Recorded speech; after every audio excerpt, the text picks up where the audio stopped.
On DC News Now, a Maryland man wrongly deported to El Salvador. Causing this kind of uncertainty is really bad for the community. We hear from an immigration attorney on the possible fallout.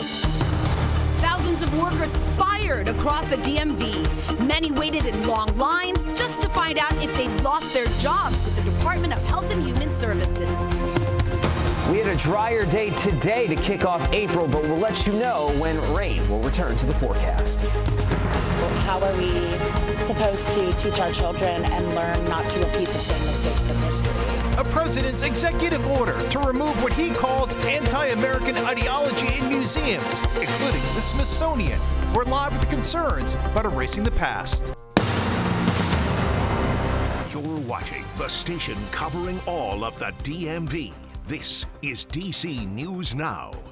Hi, everyone. Thank you so much for joining us for DC News Now at 10. I'm Susan Tran. And I'm Chris Flanagan. Tonight, the Trump administration defending its decision to deport a Maryland man. He is legally living in Prince George's County with his American wife and son. Now, they acknowledge it was a mistake to deport him to a prison in El Salvador, but now saying they can't get him home, which has left the man's attorney and union co-workers in disbelief. DC News Now's Max Marcilla has more on what happened.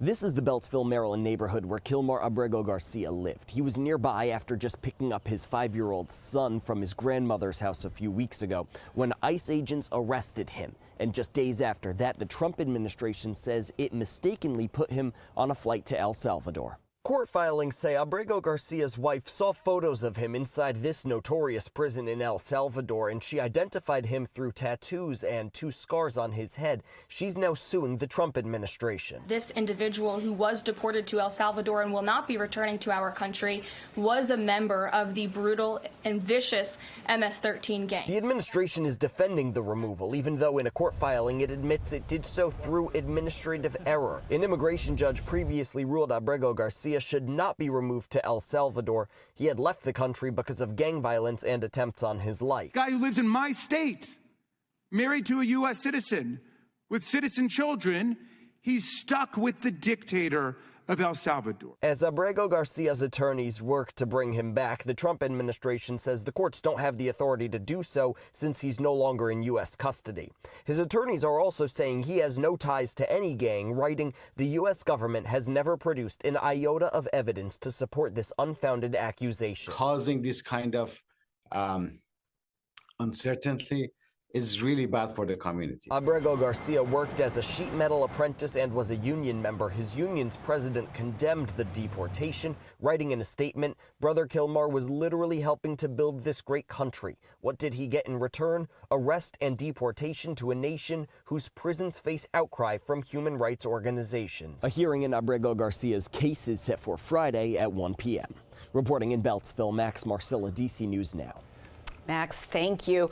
Right now, an investigation at DCA where an FAA employee is facing assault charges. Yeah, it all stems from an incident in the air traffic control tower last week. That air traffic control tower controller identified as 39-year-old Damon Marsalis Gaines of Upper Marlboro, Maryland. Right now, he's on administrative leave as the FAA investigates exactly what happened.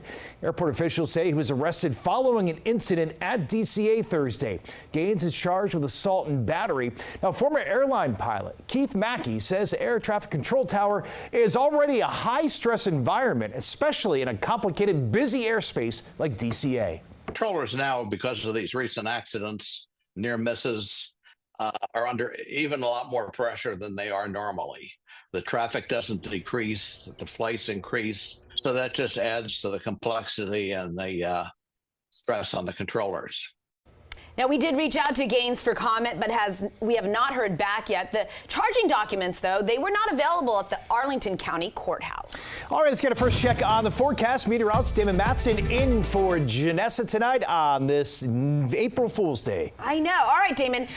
Mother Nature giveth, and she takes it away. It felt like summer, and then it was super chilly, but sunny. I think some people were hoping maybe that it was an April Fool's joke for Mother Nature, but we tried to get that chilly air to get out of here with the sun, but it just didn't help that much, unfortunately. Highs across the area today. We did scrape up into the 60s for a very brief bit of time in the district, but at the end of the day, 61, not too far off from 58 in Manassas, even 55, 54 up toward Frederick and Hagerstown, where we did have things stay a little bit chillier still. We had more of those 60s, though, across southern Maryland, back over into Virginia. But this was a significant step down from those 80s that we got to enjoy for the last few days to end March. And here we go. Later into the night, we're seeing more and more of those 40s as temperatures continue to drop back down once again. So as we get into the morning time tomorrow,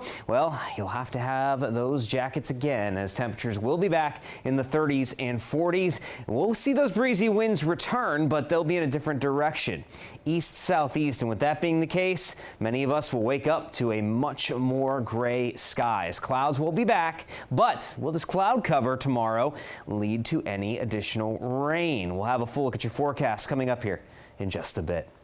All right, Damon, we'll see you then. Meanwhile, scores of workers across the U.S. Health and Human Services Department fired today. Close to 10,000 jobs are being cut in divisions, including the Centers for Disease Control, Federal Drug Administration, and National Institutes of Health. Early Tuesday morning, a line of employees forming around the Health and Human Services building. You can see here, this is in Rockville, Maryland. Some workers found out they no longer had jobs as soon as they entered that building. At the FDA in Silver Spring, the chief tobacco regulator, Brian King, forced out, along with dozens of other workers in the Tobacco Regulation Department. Over at NIH, a senior leader tells us the cuts included at least 4 directors and multiple communication staffers. We'll have much more on this developing story ahead in our next half hour. And now to a big incentive for recently fired federal workers to work in Northern Virginia. Fairfax County Police offering a hiring bonus. The department is looking for new officers and professional staff.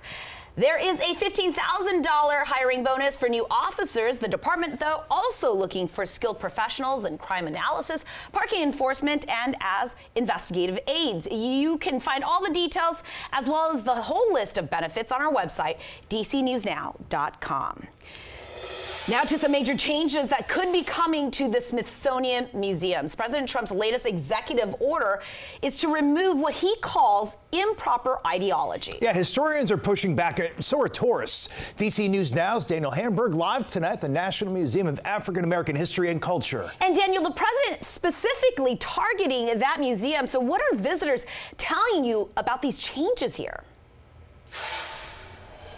Susan and Chris, many visitors aren't happy with that executive order. Some telling me they came here specifically today because they're worried about what it could look like in the coming years. One of the sentiments that people echoed today was that history cannot be erased.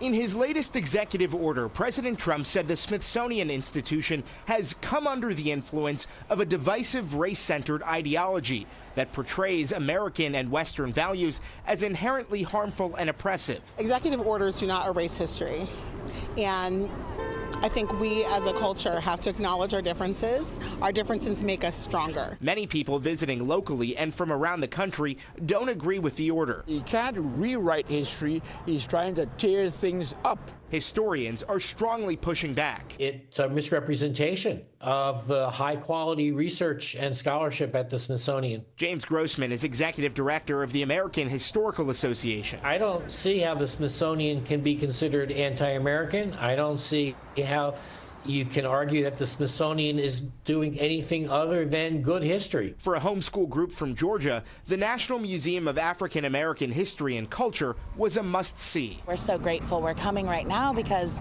we are fearful that what we're seeing and what our kids were exposed to today will not be available for others to learn about in the future. Now, Vice President J.D. Vance is in charge of making sure that he follows the executive order, quote, to make sure that no programs are funded that degrade shared American values or promote programs and ideologies inconsistent with federal law. We're live in Northwest. Daniel Hamburg, DC News Now. All right, we're going to have to see what kind of changes are ahead. Thank you, Danielle. New tonight in Maryland, all 15 students safely off of a school bus that caught fire earlier this afternoon here in Landover. It happened on Twilight Drive. This is right near the Northwest Stadium. Prince George's County Fire saying that these are students from Thomas Pullen Elementary School. They were put on a new bus and then continued on their route home.